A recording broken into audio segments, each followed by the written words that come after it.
Hello dear fans. What is the Renaissance?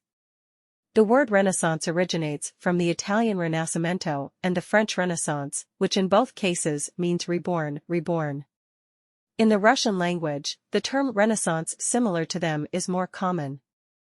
This is the name of a special cultural and historical period in the development of a number of Western European countries, which took shape at the end of the Middle Ages and existed until the era of modern times.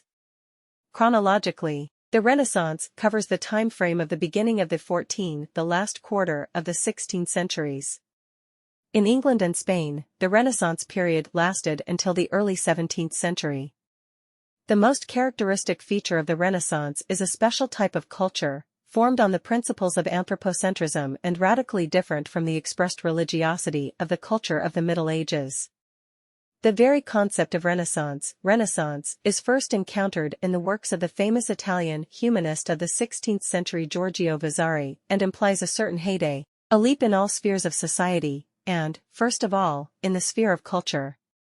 The term acquired its modern meaning as a name for a historical era in the 19th century, thanks to the works of the French historian Jules Michelet.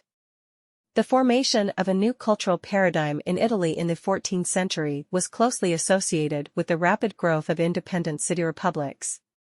This historical process made it possible to emerge from the shadows of the estates, previously practically not involved in feudal relations, urban artisans, merchants, bankers, artisans. By its very nature, the culture of the Renaissance is an urban culture, alien to the hierarchical religious value system characteristic of the Middle Ages. Attempts to oppose something to the dominant scholastic culture of the Church led to the formation of the worldview of humanism, based on the ideals of antiquity. The most powerful impetus for the development of the culture of the Renaissance was given by the appearance of printing in the 15th century. The massive distribution of printed books made it possible to make the works of ancient philosophers available to wide circles of the population. Secular centers of science and art began to form actively in European cities. Mass interest in ancient culture gave rise to new forms in all types of art, architecture, painting, sculpture, literature. Man with all his passions and experiences became the new main object of art. In the philosophical works of humanist thinkers, the ideal of a new free, harmonious, and comprehensively developed personality was described, the so-called universal person.